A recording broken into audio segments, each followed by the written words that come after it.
శ్రీ ధర్మశాస్త్ర అయ్యప్ప స్వామి దేవాలయం bypass road Sangareddy ఈ నెల 24 నుంచి ఈ రోజు వరకు 28 గురువారం వరకు మహాకుంభాభిషేకము సహస్ర కలశాభిషేకము అయింది. 24 తారీఖు నాడు అయ్యప్ప స్వామి విగ్రహము గణపతి సుబ్రహ్మణ్య స్వామి నాగలింగేశ్వర స్వామి సుబ్రహ్మణ్య స్వామి అన్ని మహా ఊరేగింపుగా వచ్చి ఇక్కడ ఈరోజు అరుణ్ గురుస్వామి కరకమలముల చేత విగ్రహ ప్రతిష్ఠ జరిగింది. స్వామి ఇప్పటి వరకు రోజు గణపతి హోమము మరియు అయ్యప్ప స్వామి అభిషేకాలు, ఇప్పుడే సుదర్శన హోమము, చండీ హోమము రోజు మార్నింగ్ 4 గంటల నుంచి రాత్రి 8 గంటల వరకు హోమాలు అయినాయి.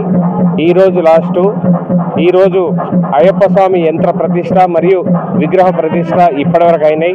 అయ్యప్ప స్వామి, గణపతి స్వామి, సుబ్రహ్మణ్య స్వామి, లక్ష్మీదేవి, నవగ్రహాలు, 18వ బడి ఇవన్నీ పునఃప్రతిష్ఠ చేశాం స్వామి. ఈరోజు సాయంత్రం మహాపడిపూజ శిలాది ఉంది. మొదటి పడి పూజ అరుణ్ గురుస్వామి కరకమలముల చేత 6 గంటలకు స్టార్ట్ అవుతుంది.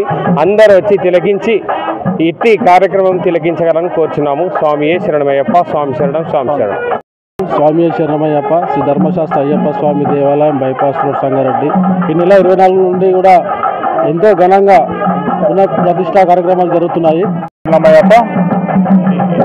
ఇప్పటివరకు మీకు సమాచారం అందించిన మా సహోదరులతో పాటు అందించిన విషయాలే కాకుండా సాయంత్రం మహాపడి పూజ కొత్తగా నిర్మించిన 18వ బడికి అరుణ్ గురుస్వామి గారి చేతుల మీదుగా మహాపడి పూజ జరుగుతుంది కాబట్టి అందరూ స్వాములు దయచేసి తప్పకుండా అటెండ్ అయ్యి ఆశీర్వాదాలు తీసుకోండి. మన సంగారెడ్డి పట్టణంలో బైపాస్ రోడ్లో గల ధర్మశాస్త్ర పూర్ణపుష్కలాంబ సమేత హరిహరపుత్ర అయ్యప్ప స్వామివారి దేవాలయంలో పాంచాన్నిక దీక్షతో సేవాగమోక్త ప్రకారంగా బ్రహ్మశ్రీ వేదమూర్తులైనటువంటి అరుణ్ గురుస్వామి వారి యొక్క ఆశీర్వచనం మేరకు, వారి యొక్క సూచన మేరకు ఆలయంలో విశేషంగా స్వామివారి యొక్క పునఃప్రతిష్ఠా మహోత్సవము మరియు కుంభాభిషేక మహోత్సవము 16 మంది వేద బ్రాహ్మణోత్తములచే 4 వేదాల పండితుల చేత, ఆగమ పండితుల చేత విశేషంగా 5 రోజుల దీక్షతో పూజా కార్యక్రమాలన్నీ కూడా జరిగినాయి.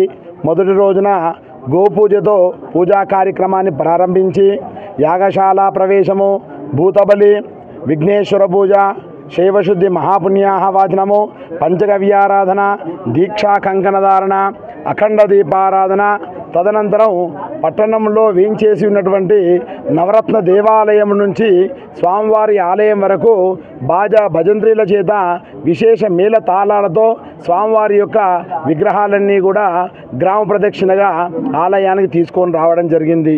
ఆ రోజు సాయంత్రము మరలా పుట్ట వద్దకు వెళ్ళి పుట్టమట్టిని తీసుకొని వచ్చి శశాస్త్రీయంగా అంకురారోపణ అనే కార్యక్రమాన్ని చేసి ఆ తదనంతరం మహావేదిక ఆవాహన, ఆ తదనంతరం అగ్ని ప్రతిష్టాపన అంటే హోమాన్ని వెలిగించడం. హోమం వెలిగించడము అంటే జమ్మి చెక్క రావి చెక్క నుంచి తీసినటువంటి నిప్పు చేత శాస్త్రం చెబుతుంది, శమీగర్భాధరణే సూర్యకాంతాదు ద్విజగృహాదు. హోమాన్ని చేసేటువంటి నిప్పు జమ్మి చెక్క రావి చెక్క నుంచి వచ్చినటువంటి నిప్పు చేతైనా హోమం చేయమని చెప్పింది.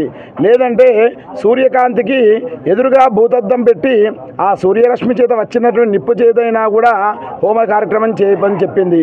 ద్విజగృహాదు నిత్యం అగ్నిహోత్రం చేసేటువంటి బ్రాహ్మణి గృహం నుంచి అయినా నిప్పు తీసుకొని హోమ కార్యక్రమం చేయమని చెప్పింది.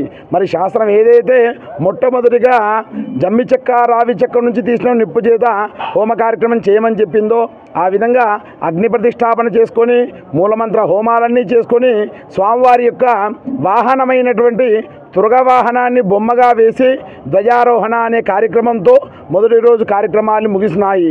ఆ రెండో రోజు వాస్తు పూజ, వాస్తు పర్యజ్ఞీకరణము, లక్షణోద్ధారణ, అదేవిధంగా గ్రామంలో ఉన్నటువంటి ఆలయాలన్నిటికి కూడా బలిహరణ, గ్రామశాంతి చేయడం జరిగింది.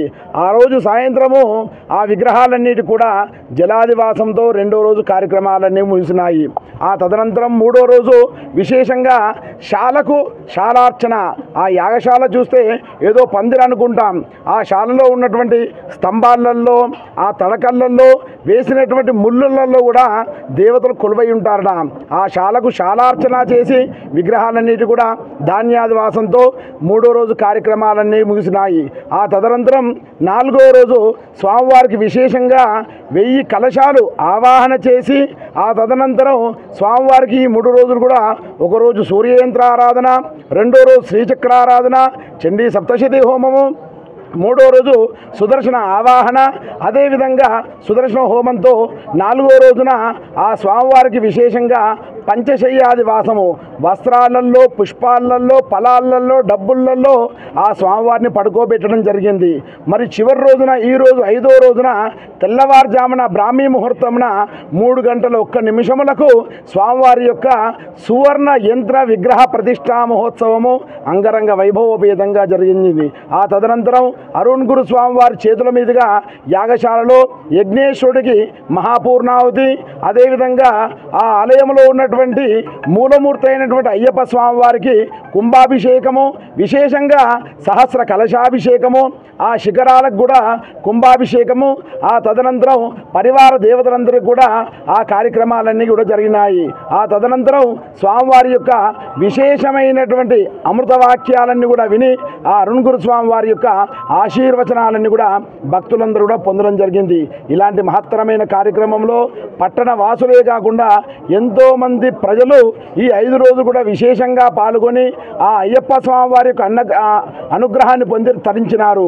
అంతేకాకుండా 5 రోజులు కూడా ఇక్కడ నిత్యం కూడా అన్నదాన కార్యక్రమం జరిగింది. ఆ కార్యక్రమాన్నంతా కూడా ఆలయ కమిటీ సభ్యులు విశేషంగా ఏర్పాటు చేసి ఉన్నారు. కనుక భక్తులంతా కూడా ఈ మహత్తరమైన కార్యక్రమంలో పాల్గొని అనుగ్రహాన్ని పొంది తరించినారు.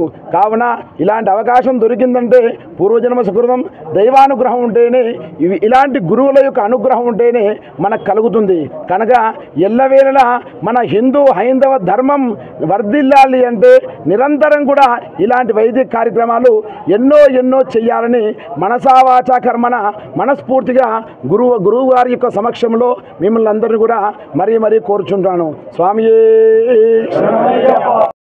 మమరీ సంఘదేవతాం దుర్దాం ఈశ్వరీం వందే అడివి నిమ్లగాలయాం భూతనాథ సదానందాం సర్వభూతదయాభరా రక్షరక్ష మహాబాహో సహస్రే శుభ్యం నమో నమః.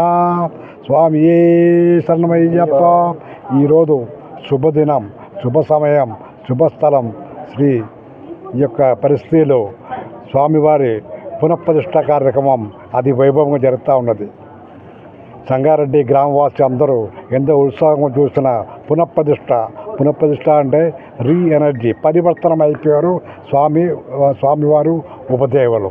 ఈ యొక్క శోభకృదు నామ సంవత్సరంలో పూజ, అభిషేకం, అర్చన, దేవాలయ దర్శనం, తీర్థయాత్ర, హోమం, ధ్యానం అన్ని విశేషమైన సంవత్సరం ఈ శోభకృదు నామ సంవత్సరం.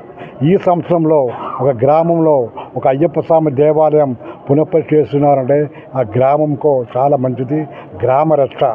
కాబట్టి అందరూ ఆయురారోగ్య ఐశ్వర్య అభివృద్ధిని కోరుకుంటున్నాం. స్వామి శరణమయ్యప్ప.